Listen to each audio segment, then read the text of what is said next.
بسم اللہ الرحمن الرحیم۔ السلام علیکم، میں ہوں عمران احمد اور آپ دیکھ رہے ہیں میرا YouTube channel AIO audio books. پیش خدمت ہے اس کتاب کا اگلا حصہ، تو چلیے شروع کرتے ہیں۔ ایلا نارتھمپٹن 12 جون 2008۔ اب تک ایلا دلکش کفر کا مطالعہ کر چکی تھی اور اداراتی رپورٹ کو حتمی شکل دے رہی تھی۔ اگرچہ وہ اس ناول کی تفصیلات پر عزیز سے بات کرنے کے لیے بےتاب تھی، مگر اس کے پروفیشنلزم کے احساس نے اسے روک دیا۔ یہ ٹھیک نہ ہوتا، اپنی ذمہ داری مکمل کرنے سے پہلے نہیں۔ اس نے عزیز کو یہ بھی نہ بتایا کہ اس کا ناول پڑھنے کے بعد اس نے مولانا رومی کی نظموں کی کتاب خریدی تھی اور اب ہر شب سونے سے پہلے ان میں سے کچھ نہ کچھ ضرور پڑھتی تھی۔ اس نے مصنف کے ساتھ اپنی گفتگو کو اس کے ناول پر کام سے بڑی صفائی سے الگ تھلگ رکھا تھا، لیکن 12 جون کو کچھ ایسا ہوا جس نے دونوں کے درمیان لکیر کو ہمیشہ کے لیے دھندلا دیا۔ اس روز تک ایلا نے کبھی عزیز کی تصویر نہ دیکھی تھی۔ اس کی ویب سائٹ پر اس کی اپنی کوئی تصویر نہ تھی۔ اسے کچھ اندازہ نہ تھا کہ وہ کیسا دکھائی دیتا تھا۔ شروع میں ایک ایسے شخص کو ای میلز لکھنے کے اصرار پر جس کا کوئی چہرہ نہ تھا، ایلا کو بڑا لطف آیا تھا، لیکن وقت کے ساتھ اس کا تجسس بڑھنے لگا اور خود کو بھیجے جانے والے پیغامات پر چہرہ لگانے کی ضرورت سر اٹھانے لگی۔ عزیز نے کبھی ایلا سے تصویر نہ مانگی تھی، جو ایلا کو عجیب لگا، بے حد عجیب۔ سو اچانک ہی ایلا نے اسے اپنی تصویر بھیج دی۔ یہاں تھی وہ، پورچ میں پیارے اسپرٹ کے ہمراہ کھڑی، گہرا آسمانی لباس پہنے، جس میں اس کے جسم کے خطوط ذرا نمایاں تھے۔ تصویر میں وہ مسکرا رہی تھی، کچھ خوش باش، کچھ بے چین مسکراہٹ۔ اس کی انگلیاں مضبوطی سے کتے کے کالر کو تھامے ہوئے تھیں، یوں جیسے وہ اس سے کوئی طاقت اخذ کرنے کی کوشش کر رہی تھی۔ ان کے اوپر آسمان پر سرمئی اور اودے دھبے تھے۔ یہ اس کی کوئی بہترین تصویروں میں سے ایک نہ تھی، لیکن اس میں کچھ روحانی، تقریباً کسی دوسرے جہان کا کچھ تاثر تھا، یا اسے ایسی امید تھی۔ ایلا نے وہ ایک ای میل اٹیچمنٹ میں بھیجی اور بس انتظار کرنے لگی۔ یہ اس کا انداز تھا، یہ کہنے کا کہ عزیز اپنی تصویر بھیجے، اور اس نے تصویر بھیج دی۔ جب ایلا نے وہ تصویر دیکھی جو عزیز نے بھیجی تھی تو اس نے خیال کیا کہ وہ کہیں مشرقی بعید میں لی گئی ہوگی، اس لیے نہیں کہ وہ وہاں جا چکی تھی۔ تصویر میں عزیز درجن بھر سے زائد سیاہ بالوں والے ہر عمر کے مقامی بچوں میں گھرا ہوا تھا۔ سیاہ پتلون اور قمیض پہنے، وہ دبلے پتلے جسم، تیکھی ناک، رخساروں کی ابھری ہڈیوں والا شخص تھا۔ اس کے لمبے سیاہ گھنگریلے بال اس کے شانوں پر پھیلے ہوئے تھے۔ اس کی آنکھیں توانائی چھلکاتے، وہ زمرد تھے اور کچھ اور جسے ایلا نے دردمندی کے طور پر پہچانا۔ وہ ایک کان میں بالی اور گردن میں ایک ایسے پیچیدہ ڈیزائن کا نیکلس پہنے ہوئے تھا جسے ایلا سمجھ نہ پائی۔ پس منظر میں لمبی گھاس میں گھری ہوئی نقرئی جھلملاتی جھیل تھی، اور کونے میں کسی شے یا شخص کا منڈلاتا سایہ جو تصویر کے فریم سے باہر تھا۔ تصویر میں موجود شخص کا جائزہ لیتے ہوئے، ہر تفصیل پر غور کرتے، ایلا کو احساس سا ہوا کہ جیسے وہ کسی طور اس شخص کو پہچانتی تھی۔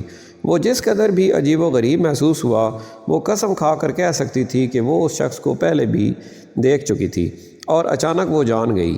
شمس تبریز، عزیز زہرا اسے کہیں زیادہ مماثلت رکھتے تھے۔ عزیز بالکل ویسا دکھائی دیتا تھا جیسا مصودے میں رومی سے ملاقات کے لیے کونیا سے روانہ ہوتے ہوئے شمس تبریز کو بیان کیا گیا تھا۔ ایلا نے سوچا کہ کیا عزیز نے اس کردار کا حلیہ جان بوجھ کر اپنے جیسا تحریر کیا تھا؟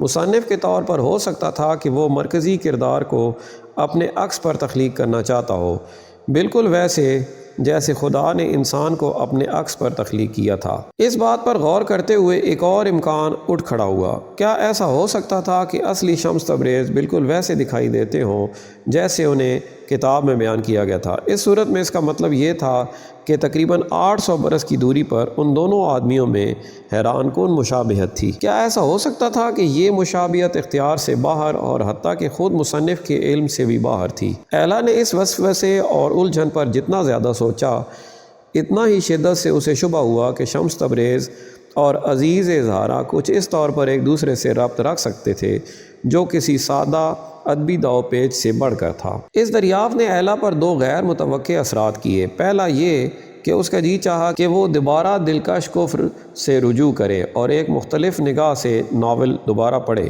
اس بار کہانی کی خاطر نہیں، بلکہ مرکزی کردار میں چھپے مصنف کی تلاش کے لیے، شمس تبریز میں عزیز کو ڈھونڈنے کی خاطر۔ دوسرے، وہ عزیز کی شخصیت کے بارے میں مزید متجسس ہو گئی۔ وہ کون تھا؟ اس کی کہانی کیا تھی؟ کسی پچھلی ای میل میں اس نے ایلا کو بتایا کہ وہ اسکاٹ تھا، لیکن پھر اس کا یہ مشرقی نام کیوں تھا عزیز؟ کیا وہ حقیقی نام تھا یا وہ کوئی صوفی نام تھا؟ اور پھر یہ صوفی ہونے سے آخر کیا مراد تھی؟ کچھ اور بات تھی جو اس کے ذہن پر طاری تھی، ایک بالکل اولین، تقریباً ناقابل محسوس علامات چاہت کی۔ اسے آخری مرتبہ یہ سب محسوس کیے ایک طویل عرصہ بیت چکا تھا، اسے اس احساس کو پہچاننے میں کچھ اضافی لمحے لگے، لیکن یہ موجود تھا، طاقتور، اکساتا ہوا اور سرکش۔ اسے ادراک ہوا کہ اسے تصویر میں موجود شخص کی چاہت تھی، اور اسے حیرانی ہوئی کہ اسے بوسہ دینا کیسا محسوس ہوگا۔ وہ احساس اس قدر غیر متوقع اور خجالت آمیز تھا کہ اس نے تیزی سے لیپ ٹاپ بند کر دیا، یوں جیسے دوسری صورت میں تصویر میں موجود شخص اسے اندر کھینچ سکتا تھا۔ بیبرس جنگجو، کونیا 10 جولائی 1245۔ بیبرس میرے بیٹے، کسی کا بھروسہ مت کرنا۔ میرے چچا کہتے ہیں کیونکہ دنیا ہر گزرتے دن کے ساتھ مزید بدعنوان ہوتی جا رہی ہے۔ ان کا دعویٰ ہے کہ واحد دور جب حالات مختلف تھے وہ سنہری دور تھا جب خود نبی کریم صلی اللہ علیہ وآلہ وسلم باضابطہ طور پر حاکم تھے۔ ان کے وصال کے بعد سے ہر شے زوال پذیر رہی ہے، لیکن اگر تم مجھ سے پوچھو، ہر جگہ جہاں 2 سے زیادہ لوگ ہوں وہ میدان جنگ بننے کی پابند ہے۔ حتیٰ کہ نبی کریم صلی اللہ علیہ وآلہ وسلم کے دور میں بھی لوگوں کا عداوتوں میں حصہ تھا، ہے نا؟ جنگ زندگی کا مرکزی حصہ ہے۔ شیر ہرن کو کھا جاتا ہے اور گدھ لاش کی باقی بچ رہنے والی ہڈیوں پر پلتے ہیں۔ قدرت شفاق و بے رحم ہے۔ خشکی پر، سمندر میں یا ہوا میں، کسی انتشار کے بغیر ہر مخلوق کے لیے بقا کی صرف اور صرف ایک صورت ہے، اپنے بدترین دشمن سے طاقتور تر اور عیار تر ہونا۔ زندہ رہنے کے لیے تمہیں لڑنا پڑتا ہے، یہ اتنی ہی سادہ سی بات ہے، اور لڑنا ہمیں ہوگا۔ حتیٰ کہ احمق ترین لوگ دیکھ سکتے ہیں کہ آج کے زمانے اور دور میں اور کوئی صورت نہیں۔ 5 برس قبل حالات میں ایک بدتر موڑ آیا تھا جب چنگیز خان کی طرف سے امن مذاکرات کے لیے بھیجے گئے 100 منگول ایلچیوں کا قتل عام کر دیا گیا۔ اس کے بعد چنگیز خان غیظ و غضب کے بارودی گولے میں بدل گیا۔ اس نے اسلام کے خلاف اعلان جنگ کر دیا۔ ایلچی کیوں اور کیسے قتل کیے گئے کوئی نہیں بتا سکتا۔ بعض لوگوں کو شبہ ہے کہ خود چنگیز خان نے ان ایلچیوں کو قتل کروایا تھا تاکہ وہ ایک وسیع تر جنگی مہم کا آغاز کر سکے۔ یہ سچ ہو سکتا تھا، کون جانتا ہے، لیکن میں یہ ضرور جانتا ہوں کہ ان 5 برسوں میں منگولوں نے خراسان کا پورا علاقہ تباہ و برباد کر دیا۔ جہاں کہیں ان کے گھوڑوں کی ٹاپیں سنائی دیں، موت اور بربادی کا راج ہوا۔ اور 2 برس پہلے انہوں نے کوسے دا میں سلجوق سپاہ کو شکست دی اور سلطان کو خراج ادا کرنے پر محکوم بنا دیا۔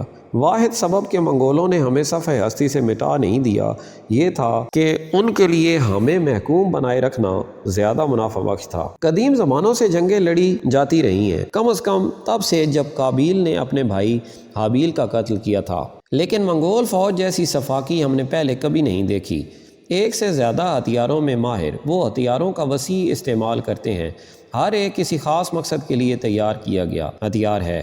ہر منگول فوجی بھالے، کلہاڑی، تلوار اور نیزے سے بھاری ہتھیار بند ہوتا ہے۔ اس پر مستزاد ان کے پاس ایسے تیر ہیں جو زرہ کے اندر گھس جاتے ہیں، پورے گاؤں کو نظر آتش کر دیتے ہیں، اپنے شکار لوگوں کو زہر کا شکار بنا دیتے ہیں، یا پھر انسانی جسم کی سخت ترین ہڈیوں کو چھید دیتے ہیں۔ ان کے پاس تو سیٹیاں بجاتے تیر بھی ہیں جو وہ ایک سے دوسرے فوجی دستے کو پیغام رسانی کے لیے استعمال کرتے ہیں، اور وہ کسی کو خدا نہیں مانتے کہ جس کا انہیں خوف ہو۔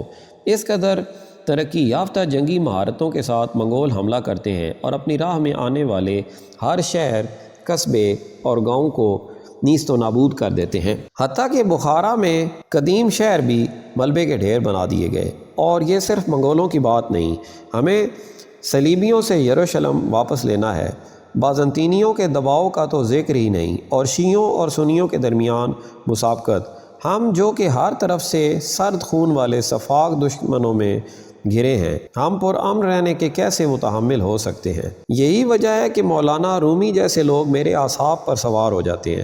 مجھے پرواہ نہیں کہ باقی سب لوگ ان کا کتنا احترام کرتے ہیں، میرے نزدیک وہ ایک بزدل ہے جو سوائے بزدلی کے اور کچھ نہیں پھیلاتا۔ ماضی میں وہ ایک اچھا عالم رہا ہوگا، مگر آج کل وہ واضح طور پر اس مرتد شمس تبریز کے زیر اثر ہے۔ اس وقت جب دشمنان اسلام کے سائے بڑھ رہے ہیں، مولانا رومی کیا تبلیغ کرتا ہے؟ امن، تحمل و برداشت، اطاعت گزاری، تسلیم و رضا۔ برادر، درد جھیلو، زہر سے بچو، اپنے ہجان کے زہر سے بچو، آسمان تمہارے حسن کے آگے جھکے گا اگر تم ایسا کرو۔ اس صورت میں خار پھیل کر گلاب بنتا ہے، ایک ذرہ جزو کل کائنات کے ساتھ دمکتا ہے۔ مولانا رومی اطاعت شعاری کی تبلیغ کرتا ہے، مسلمانوں کو بھیڑوں کے گلے میں بدلتا ہے، بزدل اور مسکین۔ وہ کہتا ہے کہ ہر نبی یا پیغمبر کی ایک امت ہوتی ہے اور ہر امت کا ایک مقررہ وقت ہے۔ محبت کے علاوہ اس کے پسندیدہ الفاظ لگتا ہے کہ صبر، توازن اور تحمل و برداشت ہیں۔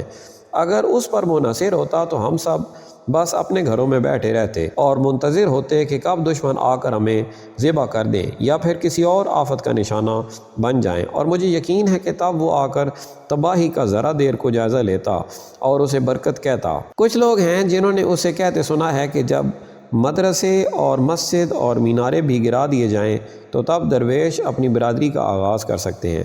اب یہ کس قسم کی بات ہے؟ اور جب آپ اس پر سوچتے ہیں تو واحد سبب کہ مولانا رومی اس شہر میں ہیں یہ ہے کہ دہائیاں پہلے ان کے خاندان نے پناہ کے لیے افغانستان سے اناطولیہ ہجرت کی تھی۔ اس وقت کے کئی دوسرے با اثر لوگوں اور امراء کو سلجوق سلاطین نے کھلی دعوت بھیجی تھی کہ جن میں مولانا رومی کے والد بھی شامل تھے۔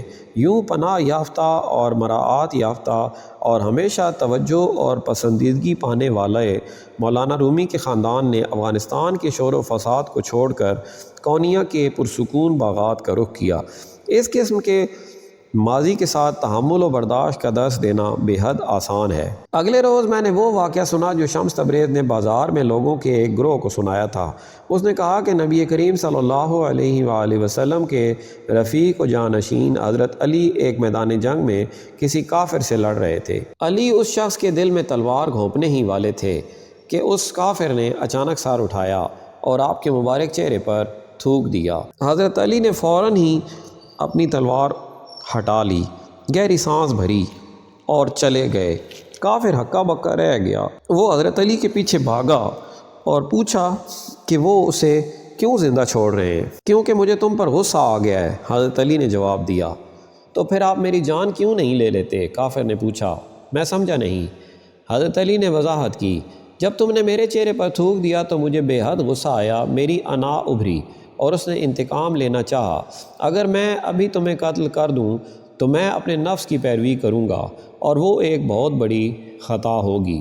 یوں حضرت علی نے اس شخص کو چھوڑ دیا۔ کافر اس قدر متاثر ہوا کہ وہ حضرت علی کا دوست اور پیروکار ہو گیا اور کچھ عرصے میں اس نے اپنی مرضی سے اور منشا سے اسلام قبول کر لیا۔ یہ بظاہر اسی قسم کا قصہ ہے جو شمس تبریز سنانا پسند کرتا ہے، اور اس کا پیغام کیا ہے؟ کافروں کو اپنے منہ پر تھوکنے کی اجازت دو۔ میں کہتا ہوں میری زندگی کے عوض کافر ہو یا نہیں، کوئی بھی بیبرس جنگجو کے منہ پر تھوکنے کی جرت نہیں کر سکتا۔ ایلا، نارتھمپٹن، 13 جون 2008۔ میرے محبوب عزیز، تم خیال کرو گے کہ میں پاگل ہوں، لیکن کچھ ہے جو میں تم سے پوچھنا چاہتی ہوں۔ کیا تم شمس ہو یا پھر بات اس کے برعکس ہے؟ کیا شمس تبریز تم یعنی عزیز ہیں؟ مخلص ایلا۔ پیاری ایلا، شمس وہ شخص ہیں جو مولانا رومی کی ایک مقامی مذہبی عالم سے ایک مشہور عالم، شاعر اور صوفی میں تبدیلی کے ذمہ دار تھے۔ شیخ سمید مجھ سے کہا کرتے تھے، چاہے کچھ لوگوں میں شمس تبریز کی مساوی کوئی شخصیت موجود ہو بھی، مگر اہم بات یہ ہے کہ وہ رومی کہاں ہیں جو اسے پہچان پائیں۔ والسلام عزیز۔ پیارے عزیز، شیخ سمید کون ہیں؟ مخلص ایلا۔ میری محبوب ایلا، یہ ایک لمبی کہانی ہے، کیا تم واقعی جاننا چاہتی ہو؟ گرم جوشی سے عزیز، پیارے عزیز، میرے پاس وقت ہی وقت ہے، محبت کے ساتھ ایلا۔ رومی، کونیا، 12 اگست 1245۔ بھرپور زندگی میں نعمتوں سے سرفراز ایک مکمل زندگی آپ گزارتے ہیں، یا آپ ایسا ہی سمجھتے ہیں، یہاں تک کہ کوئی آتا ہے اور آپ کو یہ ادراک کرواتا ہے کہ اس سارے وقت میں آپ کے پاس کس چیز کی کمی رہی ہے، کسی ایسے آئینے کی طرح جو موجود نہیں بلکہ غیر موجود کو بھی منعکس کرتا ہو۔ وہ آپ پر آپ کی روح کا خالی پن عیاں کرتا ہے، وہ خالی پن جسے دیکھنے سے آپ نے مزاحمت کی تھی، اجتناب کیا تھا۔ وہ شخص کوئی محبوب ہو سکتا ہے، کوئی دوست یا روحانی مرشد، بعض اوقات وہ کوئی بچہ ہو سکتا ہے جس کی دیکھ بھال کرنی ہو۔ اہم بات اس روح کی تلاش ہے جو آپ کی روح کو مکمل کر دے۔ تمام پیغمبروں نے یہی نصیحت کی، کسی ایسے شخص کو تلاش کرو جو تمہارا آئینہ ہو۔ میرے لیے وہ آئینہ شمس تبریز ہیں، یہاں تک کہ وہ آئے اور مجھے مجبور کیا کہ میں اپنی روح کے شگافوں اور درزوں میں جھانکوں۔ تب تک میں نے اپنے متعلق بنیادی سچائی کا سامنا نہ کیا تھا، یہ کہ چاہے باہر سے کامیاب، اقبال مند اور آسودہ حال سے ہی، اندر سے میں تنہا، اداس اور بے تسکین تھا۔ یوں تھا جیسے آپ برسوں میں ایک ذاتی لغت مرتب کرتے ہیں، اس میں آپ ہر اس خیال یا تصور کی تعریف بیان کرتے ہیں جو آپ کے لیے اہم ہوتا ہے، جیسا کہ سچ، خوشی یا حسن۔ زندگی کے ہر اہم اور فیصلہ کن موڑ پر آپ اس لغت سے استفادہ کرتے ہیں اور اس کے سرنامہ یا تمہید پر سوال اٹھانے کی ضرورت بمشکل ہی کبھی محسوس کرتے ہیں۔ پھر کسی روز کوئی اجنبی آتا ہے اور آپ کی قیمتی لغت چھین کر پھینک دیتا ہے۔ تمہاری تمام تعریفوں کی نئے سرے سے وضاحت کی ضرورت ہے۔ وہ کہتا ہے اب وقت ہے کہ تم وہ سب کچھ فراموش کر دو جو تم پہلے سے جانتے ہو، اور آپ کسی ایسے سبب سے جو آپ کے دماغ کے لیے ناقابل فہم اور دل کے لیے واضح ہے، کوئی اعتراض اٹھانے یا پھر اس کے ساتھ بحث کے بجائے خوشی سے تعمیل کرتے ہیں۔ شمس تبریز نے میرے ساتھ یہی کیا ہے۔ ہماری دوستی نے مجھے بہت کچھ سکھایا ہے، لیکن اس سے بڑھ کر انہوں نے مجھے وہ سب فراموش کرنا سکھایا جو میں پہلے سے جانتا تھا۔ جب آپ کسی سے اس قدر محبت کرتے ہوں تو آپ ارد گرد موجود تمام لوگوں سے توقع کرتے ہیں کہ وہ بھی اس سے محبت کریں، آپ کی مسرت اور راحت کو بانٹیں، اور جب ایسا نہیں ہوتا تو آپ حیرت محسوس کرتے ہیں، پھر اشتعال، اور پھر جیسے ان کی بے وفائی۔ میں اپنے خاندان اور دوستوں کو ممکنہ طور پر وہ سب کیسے دکھا سکتا تھا جو میں دیکھتا ہوں؟ میں ناقابل بیان کو کیسے بیان کر سکتا تھا؟ شمس تبریز میرے لیے بحر رحمت و عنایت ہیں، وہ میرے لیے سچائی اور ایمان کے شمس ہیں۔ میں انہیں روح کا شاہاں کہتا ہوں۔ وہ میرے لیے سرچشمہ حیات ہیں اور میرے بلند قامت سرف کے درخت، پرشکو اور سدا بہار۔ ان کی رفاقت قرآن پاک کی چوتھی بار قرأت جیسی ہے، ایک سفر جس کا تجربہ صرف باطن سے کیا جا سکتا ہے، لیکن اسے باہر سے یا ظاہراً کبھی بھی سمجھا نہیں جا سکتا۔ بدقسمتی سے بیشتر لوگ عمومی تاثر یا سنی سنائی باتوں کی بنیاد پر اپنے جائزے اور اندازے بناتے ہیں۔ ان کے نزدیک شمس تبریز ایک سنکی درویش ہے۔ وہ خیال کرتے ہیں کہ شمس تبریز عجیب و غریب برتاؤ رکھتے اور خفیہ باتیں کہتے ہیں، یہ کہ وہ بالکل ناقابل پیش گوئی اور ناقابل بھروسہ ہیں۔ تاہم میرے نزدیک وہ اس محبت کا لب لباب یا نچوڑ ہیں جو پوری کائنات کو حرکت دیتی ہے، کبھی کبھار پس منظر میں پسپا ہو کر اور ہر شے یا ٹکڑے کو باہم جوڑ کر، کبھی کبھار پھٹ کر پرزے پرزے ہو کر۔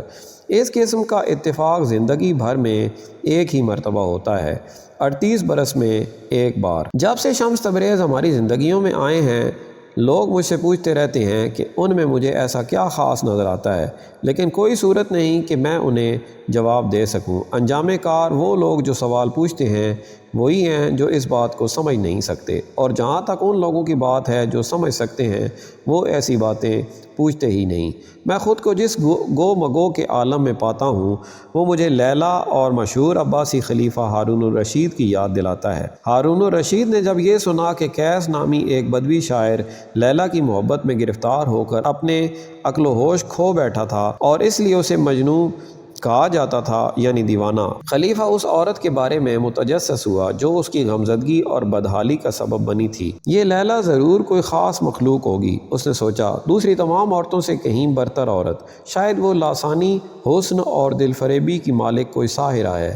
پرجوش متجسس خلیفہ نے لیلا کو خود اپنی آنکھوں سے دیکھنے کے لیے ہر چال چلی۔ آخرکار ایک روز اس کے لوگ لیلا کو خلیفہ کے محل لے آئے۔ جب ہارون رشید نے لیلا کا نقاب اٹھایا تو اس کا طلسم ٹوٹ گیا، ازالہ سیر ہو گیا۔ یہ نہ تھا کہ لیلا کوئی بدصورت، معذور یا بوڑھی تھی، لیکن وہ پرکشش بھی نہ تھی۔ وہ عام انسانی ضرورتوں اور کئی خامیوں والی عام انسان تھی، ایک سادہ سی عورت لاتعداد دوسری عورتوں جیسی۔ خلیفہ نے اپنی مایوسی چھپائی نہیں۔ کیا تم وہی ہو جس کے لیے مجنوں دیوانہ ہوا پھرتا ہے؟ کیوں، تم تو اس قدر معمولی سی دکھائی دیتی ہو، تم میں ایسی کیا خاص بات ہے؟ لیلا مسکرا دی۔ ہاں میں ہی لیلا ہوں، لیکن آپ مجنوں نہیں ہیں۔ اس نے جواب دیا، آپ کو مجھے مجنوں کی آنکھوں سے دیکھنا پڑے گا، دوسری صورت میں آپ محبت نامی اس معمے کو کبھی حل نہ کر پائیں گے۔ میں اسی طرح کے معمے کو اپنے خاندان، دوستوں یا طالب علموں کے سامنے کیسے بیان کر سکتا ہوں؟ میں انہیں یہ کیسے سمجھا سکتا ہوں کہ یہ جاننے کے لیے کہ شمس تبریز میں ایسی کیا خاص بات ہے، انہیں شمس تبریز کو مجنوں کی آنکھوں سے دیکھنا پڑے گا؟ کیا پہلے خود محب بنے بغیر کوئی صورت ہے کہ سمجھا جا سکے کہ محبت سے کیا مراد ہے؟ محبت بیان نہیں کی جا سکتی، اس کو صرف محسوس کیا جا سکتا ہے۔ محبت کی وضاحت نہیں کی جا سکتی، تاہم خود محبت ہر شے کی وضاحت کرتی ہے۔ کیمیا کونیہ 17 اگست 1245۔ بلاوے کی میں بے چینی سے منتظر رہتی ہوں، لیکن مولانا رومی کے پاس مجھے تعلیم دینے کا اب مزید وقت نہیں۔ مجھے جس قدر اپنے اسباق کی کمی اور اپنا نظر انداز کیے جانا محسوس ہوتا ہے، میں اس قدر مولانا رومی سے خفا نہیں، شاید اس لیے کہ مجھے مولانا رومی سے اتنی محبت ہے کہ میں ان سے کوئی تکرار نہیں کر سکتی، یا پھر اس لیے کہ میں اوروں سے بہتر طور پر سمجھ سکتی ہوں کہ وہ کیسا محسوس کرتے ہیں، کیونکہ خود میں بھی اس سرکش بہاؤ میں بہہ چکی ہوں جس کا نام شمس تبریز ہے۔ مولانا رومی کی نگاہیں یوں شمس تبریز کا پیچھا کرتی ہیں جیسے سورج مکھی کا پھول سورج کا۔ ان دونوں کی ایک دوسرے کے لیے محبت اتنی واضح اور شدید ہے، اور ان کی یہ محبت اس قدر نایاب ہے کہ ان کے آس پاس ہوتے انسان یہ جان کر خود کو شکستہ دل محسوس کرتے ہیں کہ اس کی زندگی میں ایسے عظیم تعلق کی کتنی کمی ہے۔ گھر میں ہر کسی سے یہ بات برداشت نہیں ہوئی، سب سے پہلے تو علاء الدین کو۔ میں نے کئی بار اسے شمس تبریز کو کاٹدار نظروں سے گھورتے پایا۔ کہرا بھی بے چین ہے، لیکن وہ کچھ کہتی ہے نہ میں ہی کچھ پوچھتی ہوں، ہم سب کسی بارود کے تھیلے میں بند ہیں۔ عجیب بات ہے کہ وہ شخص جو اس سب تناؤ کا ذمہ دار ہے، شمس تبریز، وہ اس سب سے لا علم ہے، یا پھر انہیں کوئی پرواہ ہی نہیں۔ میرا ایک حصہ تو شمس تبریز سے خفا ہے کہ انہوں نے مولانا رومی کو ہم سے دور کر دیا، تاہم میرا دوسرا حصہ شمس تبریز کو بہتر طور پر جاننے کے لیے بے چین ہے۔ میں کچھ عرصے سے اپنی ان ملی جلی کیفیات کے ساتھ لڑ رہی ہوں، لیکن آج میں خائف ہوں کہ میں نے شاید اپنا آپ ہار دیا ہے۔ سپہر ڈھلنے کو تھی جب میں نے طاق سے قرآن پاک اٹھایا کہ میں خود سے پڑھ لوں۔ ماضی میں مولانا رومی اور میں قرآن پاک کو ہمیشہ ترتیب وار آیات کی صورت میں پڑھتے تھے، لیکن اب جب کہ رہنمائی کرنے والا کوئی نہیں اور ہماری زندگی الٹ پلٹ ہو چکی ہے، میں نے کسی ترتیب کے بغیر پڑھنے میں کوئی حرج محسوس نہ کیا۔ لہٰذا میں نے قرآن کو یوں ہی اور درمیان سے کھول کر صفحے کی پہلی آیت پر انگلی رکھ دی۔ یہ سورۃ النساء کی آیت تھی، پورے قرآن میں سے ایک ایسی آیت جو مجھے سب سے زیادہ مشکل لگی تھی۔ خواتین کے بارے احکامات کے حوالے سے سورۃ النساء مجھے سمجھنے میں مشکل اور قبول کرنے میں مشکل ترین لگتی تھی۔ اس آیت کو وہاں کھڑے پڑھتے ہوئے مجھے خیال آیا کہ اس آیت کو سمجھنے کے لیے کسی کی مدد حاصل کروں۔ مولانا رومی تو باقاعدگی سے اسباق نہیں دے رہے تھے، لیکن کوئی وجہ نہ تھی کہ میں ان سے کوئی سوال نہ پوچھ سکتی، لہٰذا میں نے قرآن پاک اٹھایا اور ان کے کمرے میں چلی آئی۔ کمرے میں مولانا رومی کے بجائے شمس تبریز کو پا کر میں حیران ہوئی۔ وہ کھڑکی کے پاس ہاتھ میں تسبیح لیے بیٹھے تھے، ڈوبتے سورج کی زرد روشنی ان کے چہرے کو سہلا رہی تھی۔ وہ اس قدر وجیح لگ رہے تھے کہ مجھے اپنی نگاہیں چرانا پڑیں۔ معافی چاہتی ہوں، میں نے جلدی سے کہا، میں مولانا کو ڈھونڈ رہی تھی، میں بعد میں آ جاؤں گی۔ اتنی جلدی کیوں ہے؟ رکو، شمس تبریز نے کہا، لگتا ہے کہ تم یہاں کچھ پوچھنے آئی ہو، شاید میں کوئی مدد کر سکوں۔ مجھے ان کے ساتھ یہ بات کرنے میں کوئی مذائقہ محسوس نہ ہوا۔ قرآن پاک کی ایک آیت ہے جسے سمجھنے میں مجھے دشواری ہو رہی ہے، میں نے یوں ہی آزمائشی طور پر کہہ دیا۔ شمس تبریز جیسے خود سے مخاطب کچھ بڑبڑائے، قرآن کسی شرمیلی دلہن کی طرح ہے، وہ اپنا نقاب صرف اس وقت اٹھائے گا جب اسے یقین ہو کہ اسے دیکھنے والا ایک نرم اور درد مند محبت کرنے والا آدمی ہے۔ پھر انہوں نے کندھے اچکائے اور پوچھا، کون سی صورت ہے؟ سورۃ النساء۔ میں نے کہا، اس صورت میں کچھ آیات ہیں جن میں کہا گیا ہے کہ مردوں کو عورتوں پر فوقیت ہے، یہاں تک کہ مرد اپنی بیویوں کو مار پیٹ بھی سکتے ہیں، کیا ایسا ہی ہے؟ شمس تبریز نے اتنی مبالغہ آمیز دلچسپی سے پوچھا کہ مجھے معلوم نہ ہو سکا کہ وہ سنجیدہ تھے یا مجھے تنگ کر رہے تھے۔ چند لمحوں کی خاموشی کے بعد وہ ہولے سے مسکرائے اور اس آیت کو زبانی پڑھا، مرد عورتوں پر قوام ہیں، اس لیے کہ اللہ نے بعض کو بعض سے افضل بنایا ہے، اور اس لیے بھی کہ مرد اپنا مال خرچ کرتے ہیں، تو جو نیک بیویاں ہیں وہ فرمانبردار ہوتی ہیں اور ان کی پیٹھ پیچھے اللہ کی حفاظت میں مال و آبرو کی خبرداری کرتی ہیں۔ اور جن عورتوں کی نسبت تمہیں معلوم ہو کہ سرکشی اور بدخوئی کرنے لگی ہیں تو پہلے ان کو زبانی سمجھاؤ، اگر نہ سمجھیں تو پھر ان کے ساتھ سونا ترک کر دو، اگر اس پر بھی باز نہ آئیں تو زد و کوب کرو، پھر اگر وہ تمہارا کہنا مان لیں تو پھر ان کو ایذا دینے کا کوئی بہانہ مت ڈھونڈو۔ صرف ایک دریا نظر آتا ہے، لیکن جو اس کے اندر اتر کر تیرتے ہیں ان کے لیے اس میں 4 قسم کے بہاؤ ہیں۔ مختلف قسم کی مچھلیوں کی طرح ہم میں سے کچھ سطح کے قریب رہ کر تیرتے ہیں، جبکہ کچھ لوگ اس کے اندر گہرے پانیوں میں تیراکی کرتے ہیں۔ میرا خیال ہے کہ میں سمجھی نہیں، میں نے کہا، اگرچہ میں سمجھنے لگی تھی۔ سطح کے قریب رہ کر تیرنے والے قرآن کے ظاہری مطالب پر قانے ہیں، بیشتر لوگ ایسے ہی ہوتے ہیں، وہ آیات کو ان کے ظاہری معانی میں ہی سمجھتے ہیں۔ کوئی حیرت نہیں کہ جب وہ سورۃ النساء کی تلاوت کرتے ہیں تو وہ یہی نتیجہ اخذ کرتے ہیں کہ مردوں کو عورتوں پر فضیلت حاصل ہے، کیونکہ یہی ہے جو وہ دیکھنا چاہتے ہیں۔ دوسرے بھاؤ کیا کہتے ہیں؟ میں نے پوچھا۔ شمس تبریز نے ہولے سے سانس بھری اور میں خود کو ان کے ذہن کا جائزہ لینے سے روک نہ پائی، کسی خفیہ باغ کی طرح پراسرار اور دعوت انگیز۔ 3 اور بہاؤ ہیں۔ دوسرا بہاؤ پہلے کی نسبت ذرا گہرا ہے، لیکن پھر بھی وہ سطح سے قریب ہے۔ آگہی جتنی بڑھتی جائے گی اتنی ہی قرآن پاک پر گرفت بھی بڑھے گی، لیکن اس کے لیے تمہیں دریا میں چھلانگ لگانا ہوگی۔ ان کو سنتے ہوئے میں نے خود کو ایک ہی وقت میں خالی اور مطمئن دونوں محسوس کیا۔ جب آپ چھلانگ لگا دیں تو کیا ہوتا ہے؟ میں نے محتاط ہو کر پوچھا۔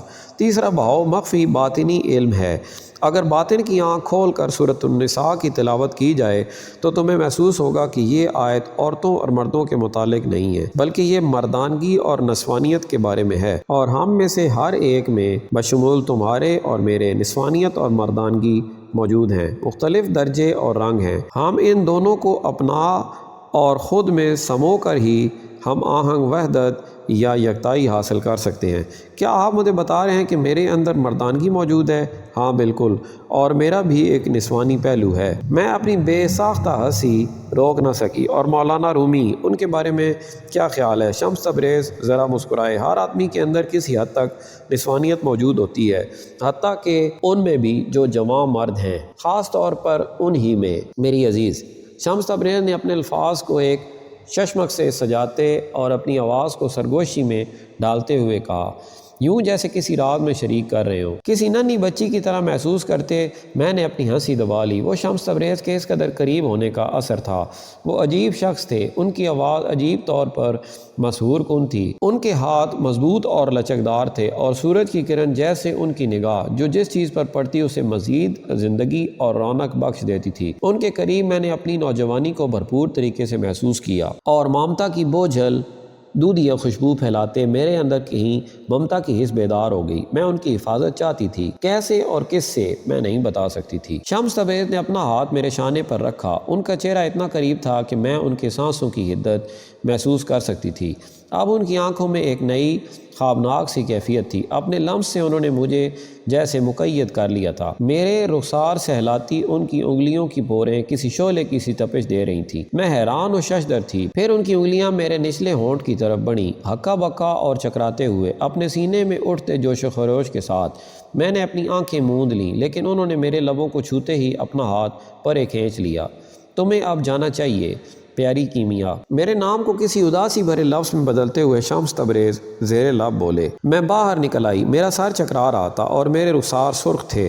اپنے کمرے میں پہنچ کر بستر پر لیٹتے اور چھت کو گھورتے ہوئے یہ سوچتے کہ شمس تبریز کو بوسہ دینا کیسا محسوس ہوگا، تبھی مجھ پر آشکار ہوا کہ میں نے ان سے ندی کے چوتھے زیر آب دھارے کے بارے میں تو پوچھا ہی نہیں تھا۔ قرآن کا گہرائی سے مطالعہ، وہ کیا تھا؟ کوئی شخص وہ گہرائی کیسے حاصل کر سکتا تھا؟ اور ان کے ساتھ کیا رونما ہوا جنہوں نے غوطہ لگا لیا؟ سلطان ولد، کونیا 4 ستمبر 1245۔ بڑے بھائی ہونے کے ناطے میں علاؤدین کے بارے میں ہمیشہ فکر مند رہتا ہوں، لیکن آج کل سے زیادہ کبھی نہیں۔ بچپن ہی سے غصہ ہمیشہ اس کی ناک پر دھرا رہتا، لیکن آج کل تو وہ زیادہ جھگڑالو اور جلد مشتعل ہونے والا ہو گیا ہے، ذرا سی اور معمولی سی بات پر بھی جھگڑنے کو تیار۔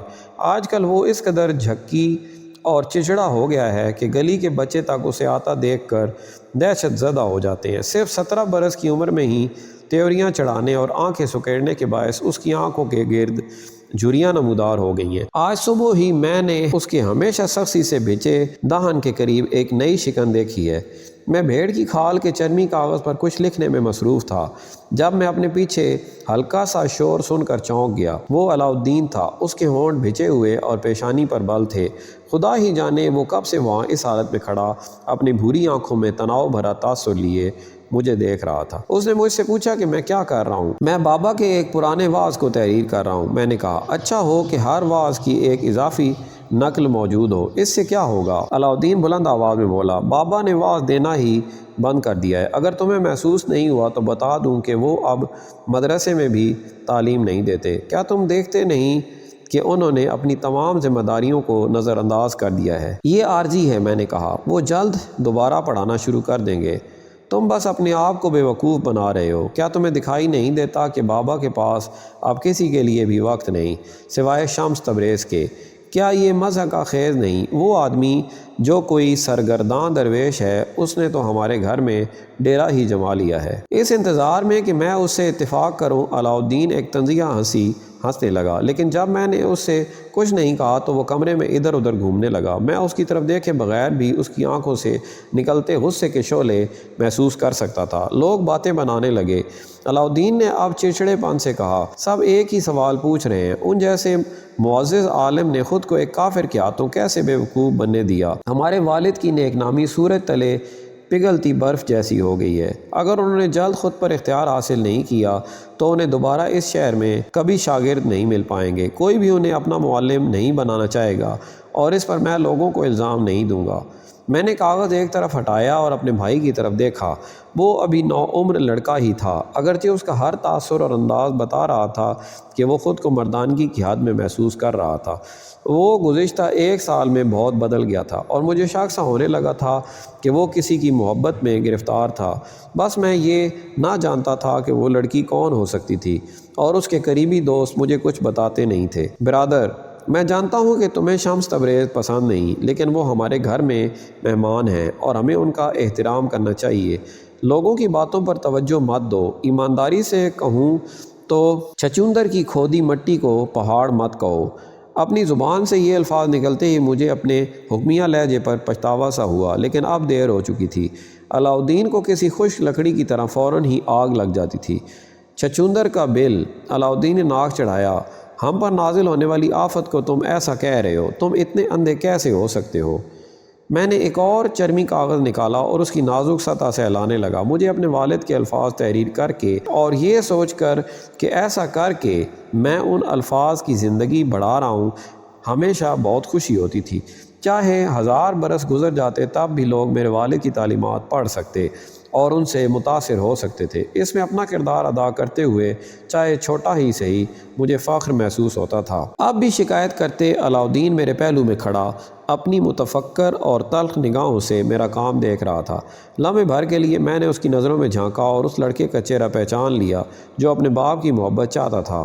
ڈوبتے دل کے ساتھ مجھے ادراک ہوا کہ وہ دراصل شمس تبریز سے نہیں بلکہ بابا سے خفا تھا۔ اپنے والد سے محبت نہ ملنے اور وہ جیسا تھا ویسا ہی نہ چاہنے پر علاؤالدین ناراض تھا۔